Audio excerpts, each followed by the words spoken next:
You ever drive past one of those massive industrial structures, you know the ones, with the giant smokestacks and this crazy web of pipes, and just wonder, what is actually going on in there?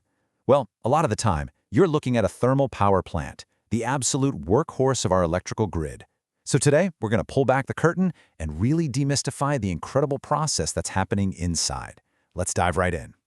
I mean, just look at it.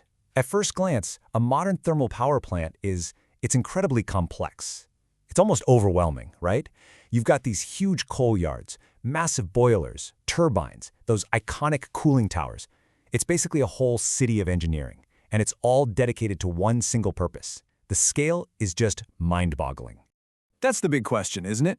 It honestly seems like it should be magic, but by the end of this, you're going to see it's all based on some really elegant, really fundamental physics. We're going to replace all that mystery with a crystal clear understanding of the engine that's hiding right at the heart of it all. So here's our game plan. We'll kick things off with the big picture. Then we'll get right into the engine room to see what makes this thing tick. We'll walk through the 4 key steps of the process, see how that simple theory connects to the real, messy world, and then, at the end, we'll weigh the all-important pros and cons. You know, for decades, plants just like this one, especially the ones that burn coal, have been the absolute backbone of our energy grid. They're the reason we have reliable, on-demand power, 24/7. They have quite literally fueled the modern world as we know it. So, what's the secret inside all that steel and concrete? Well, it's not actually one single machine, but a process, a surprisingly elegant thermodynamic engine. It's called the Rankine cycle. This, right here, is the absolute heart of how every steam power plant operates. Think of the Rankine cycle as the playbook. The entire massive plant, no matter how big it is built to run this one continuous loop over and over again. The key idea, the real magic, is that it uses a phase change of water.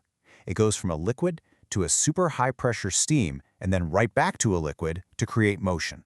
And when you boil it all down, pun intended, the core concept is shockingly simple. It's just 4 main parts: a pump, a boiler, a turbine, and a condenser. That's it. Everything else you see in that gigantic PowerPoint we looked at earlier, it all exists just to serve this one elegant little loop. All right, let's break that loop down into its 4 distinct steps. You can almost think of it like a 4-stroke engine in your car, but instead of using gasoline and pistons, we're using water and steam. Okay, step 1, the boiler. We burn coal to heat water into a very high-pressure, high-energy steam. Step 2, that steam gets funneled to a turbine. It expands like crazy, pushes on these massive blades, and starts spinning a shaft. This is it. This is where we create the mechanical energy. Step 3, the used-up, low-pressure steam then goes to a condenser, where it's cooled off and turns back into liquid water. And finally, step 4, a powerful pump pushes that water right back to the boiler at high pressure, and the whole symphony starts all over again. Okay, so that's the theory, right? A neat little 4-part cycle. But how does that fit inside the massive, sprawling, real-world power plant? Let's connect the blueprint to the actual building. And here it is. This is the moment where it all collects. On the left, you've got our simple Rankine cycle diagram. And on the right, the whole plant. You can literally see the pieces. There's the boiler house, where the steam is made, the turbine hall, and the condenser, which is getting its cooling water from that huge cooling tower. That simple loop is the engine that drives this whole massive machine. So, in a real plant, everything breaks down into 4 main circuits. Now, that one in the middle, the feed water and steam circuit, well, that is our Rankine cycle. The other 3 are just the critical support systems that make it all possible. You need a circuit to get the coal in and the ash out, another to manage the air for the fire and the exhaust fumes, and a massive cooling water circuit to make that all-important condenser step work. Now that we get the mechanics, let's zoom out a bit.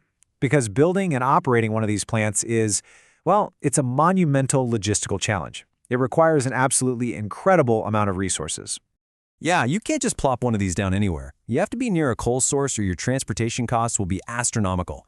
You need a massive, and I mean massive, reliable source of water. You've got to have a huge area just to dump all the leftover ash. And of course, you need to be far enough away from town so you're not bothering people with smoke and noise. It's a really complex balancing act.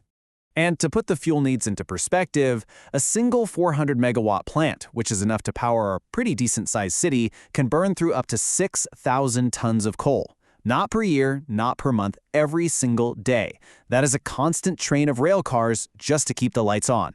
And if you think that's a lot, the need for water is even more staggering. Remember that condenser step? Well, it requires a tremendous amount of cooling. A relatively small 60-megawatt plant can slurp up 30,000 tons of cooling water every single hour. This is exactly why you always see these plants built right next to major rivers, lakes, or the ocean. It's not a suggestion, it's a necessity. So, when you look at that incredible scale and complexity, you have to ask, what are the pros and cons? And that brings us to the final trade-off of thermal power. On the one hand, they have some real advantages. The initial investment cost is lower, and they take up less space than, say, a giant hydro dam. Plus, they're great at responding quickly when we all decide to turn on our air conditioners at the same time.